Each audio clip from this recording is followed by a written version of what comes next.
السلام علیکم ورحمۃ اللہ وبرکاتہ۔ وعلیکم السلام ورحمۃ اللہ وبرکاتہ۔ قاری صاحب، میرا آج آپ سے سوال ہے، جن لوگوں کے گھر چوری وغیرہ ہو جاتی ہے، اکثر آج کل کے دور میں چوریاں بہت بڑھ گئی ہیں۔ لوگوں کو خطرہ ہوتا ہے ہمارے مال مویشی وغیرہ نہ چوری ہو جائے، یا پیسوں کا خطرہ ہوتا ہے کہ گھر میں کوئی پیسے پڑے ہیں تو وہ چوری ہو جائیں گے۔ تو اس کے بارے میں آپ کوئی ایسا عمل بتائیں کہ لوگوں کو زیادہ سے زیادہ فائدہ ہو۔ جی بسم اللہ الرحمن الرحیم۔ سب سے پہلے تو اپنے مال کی حفاظت کے لیے آیت الکرسی پڑھنی چاہیے، ٹھیک ہے جی۔ آیت الکرسی پڑھ کے پھونک لگائیں، انشاءاللہ مال چوری نہیں ہوگا۔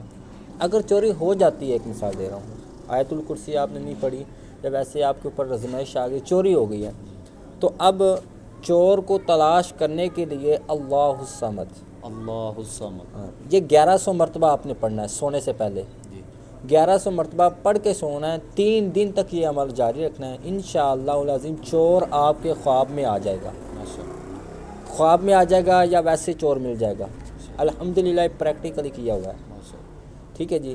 اللہ الصمد کی 1100 مرتبہ تعداد، اور 3 دن تک آپ نے تسبیح کرنی ہے سونے سے پہلے، انشاءاللہ آپ کی چوری واپس مل جائے گی۔